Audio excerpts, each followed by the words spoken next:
Sumber daya usaha. Ada 6 sumber daya usaha yang biasa dipakai dalam dunia bisnis ataupun manajemen. Kita bahas satu persatu ya. Yang pertama adalah unsur man atau unsur manusia. Man adalah orang yang melakukan dan menggerakkan berbagai aktivitas untuk mencapai tujuan organisasi atau perusahaan. Unsur manusia itu terdiri dari jumlah yang sesuai kebutuhan dan formasi persyaratan kerja, seperti misalnya pendidikan, pengalaman, kemampuan, dan juga keterampilan. Kemudian unsur yang ketiga adalah komposisi. Maksudnya seperti apa sih? Unsur pelaksana siapa saja, kemudian pimpinan, bagian administrasi, bagian teknis, dan bagian komposisi lainnya menyesuaikan dengan posisi atau kondisi perusahaan. Kemudian unsur yang kedua adalah money atau uang. Jadi unsur uang adalah salah satu unsur yang penting dalam mencapai tujuan selain manusia. Karena apa? Uang itu sebagai alat tukar dan juga pengukur nilai suatu usaha.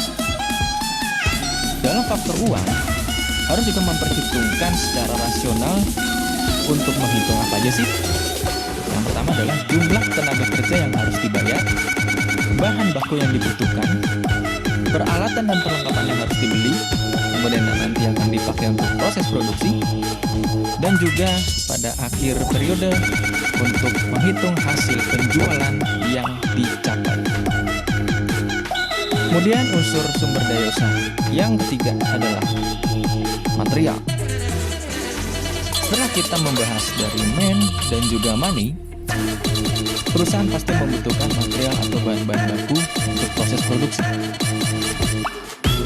Jadi material itu adalah ketersediaan bahan baku untuk produksi yang diolah manusia menjadi sebuah produk ataupun layanan.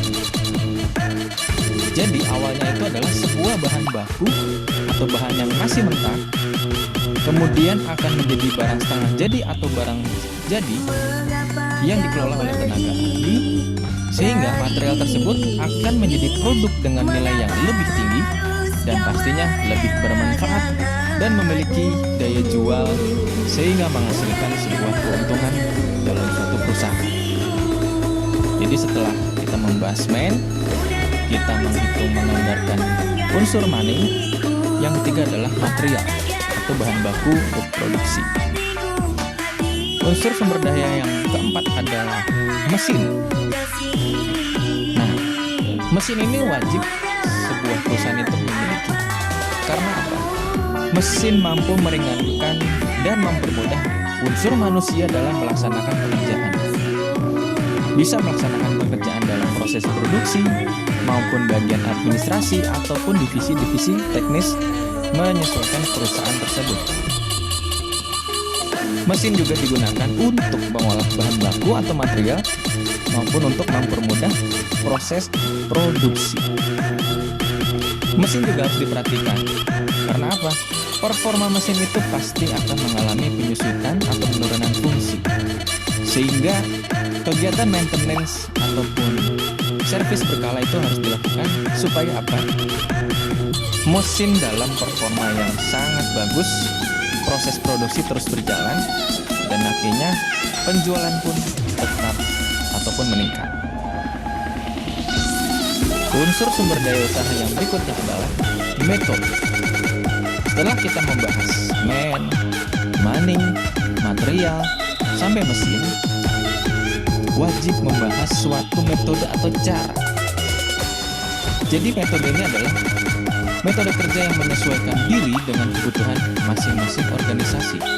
Apakah metode ini digunakan untuk bagian atau divisi produksi, ataupun metode yang digunakan bagian divisi administrasi. Bayangkan sebuah perusahaan atau sebuah pabrik atau manufaktur ataupun usaha yang kecil, pasti ada metode untuk proses produksi dan juga metode untuk administrasi. Nah, setiap bagian dalam divisi-divisi perusahaan pasti memiliki tugas dan fungsinya masing-masing. Otomatis setiap divisi tersebut memiliki metode sendiri. Jelas ya? Divisi produksi tidak akan sama dengan divisi administrasi metodenya. Tetapi pada intinya adalah masing-masing metode yang dijalankan tentunya selaras dengan divisi lain sehingga tujuan umum perusahaan akan tercapai. Kemudian, unsur sumber daya yang keenam adalah market.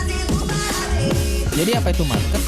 Yang jelas bukan sebuah definisi menerangkan adanya tempat, tetapi adalah pasar merupakan unsur yang sangat penting dalam manajemen dan sifatnya sangat strategis.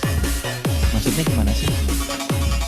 Market atau penguasaan pasar dalam arti ini adalah menyebarkan dominasi hasil produksi, bisa jadi merupakan suatu faktor yang menentukan keberlangsungan perusahaan.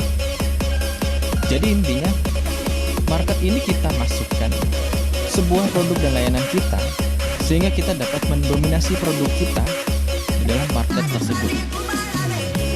Nah, pada intinya adalah pasar merupakan sumber utama sebuah perusahaan dalam memperoleh pendapatan.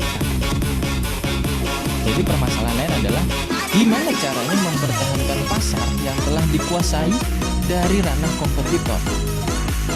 Bisa dengan berbagai riset, kita mengubah atau mengupgrade strategi pemasaran, mengupgrade kualitas produk, menaikkan kuantitas produk berdasarkan permintaan tentunya ya, dan juga strategi penentuan harga yang sesuai dengan selera dan daya beli pelanggan. Karena apa? Itu merupakan hal yang perlu didalami dalam bisnis. Kita sudah membuat suatu alur sumber daya manusia dan juga sumber daya usaha, tetapi juga market harus kita perhatikan agar sebuah produksi usaha itu tidak menjadi sia-sia. Silakan mempelajari teman-teman mengenai sumber daya usaha dalam pembelajaran jarak jauh, produk kreatif, dan kewirausahaan berhasil.